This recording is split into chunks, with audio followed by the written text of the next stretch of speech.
सबैजनालाई नमस्कार। आजको भिडियोमा विशेष गरी हजुरहरूको लागि बर्सिम घाँस लगाउने सिजन भइसकेको छ। बर्सिम घाँस कसरी लगाउने भनेर अब मैले तपाईहरुलाई देखाउँदैछु। हेर्नुस्, सर पहिला सुरु के गर्यौं, हामीले पानी लगाएका छौं।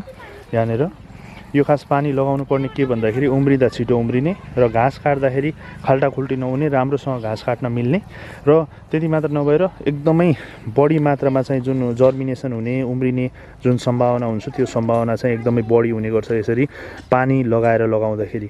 अथवा पानी नलगाइकिन पनि लगाउन सकिन्छ, डाइरेक्ट छर्दिँदाखेरि पनि त्यो उम्रिन्छ साथीहरु, कोही फरक छैन। तर अलिकति काट्दाखेरि चाहिँ यस्तो यो ठुटीहरु नआओस्, अलिकति प्लेन तरिकाबाट गर्न पाइयोस् भनेर यसरी चाहिँ पहिला सुरु पानी लगाउने गरिन्छ। र बर्सिम घाँस लगाउने सिजन भइसकेको छ। बर्सिम, जई र त्यसैगरी अर्को मलाई अनि विभिन्न किसिमको जस्तो यो हाइब्रिड मलाई घाँस यस्तो खाले चाहिँ लगाउने सिजन भइसकेको छ।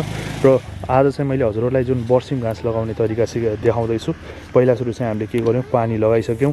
अब यो लगाइसकेपछि ट्र्याक्टरले मसिनो गरेर चाहिँ यसैलाई बिउ छर्दा जस्तो गरेर चाहिँ जोताउने गरिन्छ। र यसरी पानी लगाइसकेपछि हेर्न सक्नुहुन्छ, हामीले यसलाई मज्जासँग जोताएका छौं, रोटावेटर लगाएका छौं। रोटावेटर लगाउँदै गर्दाखेरि अब तपाईहरुले कम्पोस्ट मल मज्जासँग हाल्नु भएको छ अथवा गोबर मल हाल्नु भएको छ भने रासायनिक मल हाल्नु पर्दैन। तर हाल्नु भएको छैन भने सर यहाँनेर चाहिँ रासायनिक मल चाहिँ हामीले हालिरहेका छौं। हेर्न सक्नुहुन्छ, जोताउँदै सर रासायनिक मल तपाईहरुले पनि छर्दिनु होला। अथवा सकेसम्म गोबरे मल युज गर्नुभएको छ भने साथीहरु गोबरे मल नै युज गर्नु होला। रासायनिक मललाई धेरै जोड नदिनु होला साथीहरु। र यसरी चाहिँ हजुरले एक कट्ठा छ भने करिब 1.5-2 किलो, 3 किलोसम्म, 4 किलोसम्म हाल्ने गरेको पाइन्छ। रासायनिक मल छ हालिसकेपछि सर यसरी चाहिँ मजाले 2 बाहा 3 बाहा भनेको 2 चोटी 3 चोटी 2 राउन्ड 3 राउन्डसम्म चाहिँ यसरी पुरै पानी लगाएर चाहिँ जोत्दाखेरि यहाँको जुन चाहिँ झारहरू हुन्छ सबै कुराहरू चाहिँ माटोमा मिसिने र सर घाँसहरू काट्दाखेरि पनि सजिलो हुने भएर यसरी पानी सिँचाइ गरेर चाहिँ लगाउने गरिन्छ बर्सिम घाँस।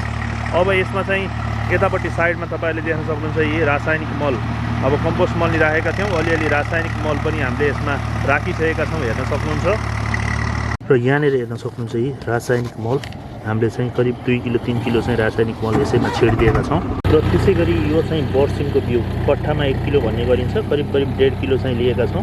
र यो चाहिँ अब यही जुन हामीले हिलो बनाएका थियौं, हिलो बनाएको ठाउँमा डाइरेक्ट हामीले चाहिँ के गरिदिने गर्छौं, छर्दिने गर्छौं।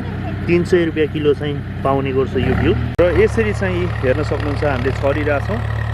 र यो ठ्याक्कै छर्दाखेरि चाहिँ हजुरहरूले पनि डाइरेक्ट पानी नलगाइकिन सम्भव बनाएर पनि छर्न सक्नुहुन्छ, उम्रिन्छ। तर यसरी पानी लगाएर जुन हिलेम्मे बनाएर छर्दाखेरि चाहिँ बिउ पनि छिटो उम्रिने, पछि घाँस काट्न पनि एकदमै के हुने, सजिलो हुने। र त्यही भएर यसरी चाहिँ हामीले 1 कट्ठामा 1 किलो, तर हजुरहरूले छर्दा चाहिँ 1.5 किलोसम्म चाहिँ छर्न सक्नुहुन्छ। र यसरी चाहिँ छर्ने गरिन्छ है त। ठ्याक्कै जोताउनु भयो, जोताउँदै गरिसकेपछि चाहिँ सर र हजुरहरूले यसरी डाइरेक्ट चाहिँ बर्सिम घाँस चाहिँ हजुरहरूले छर्न सक्नुहुन्छ यी साथीहरु।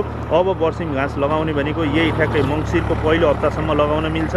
र त्यसैगरी यसको कटिङ भनेको 3 कटिङ 4 कटिङसम्म गर्न मिल्छ।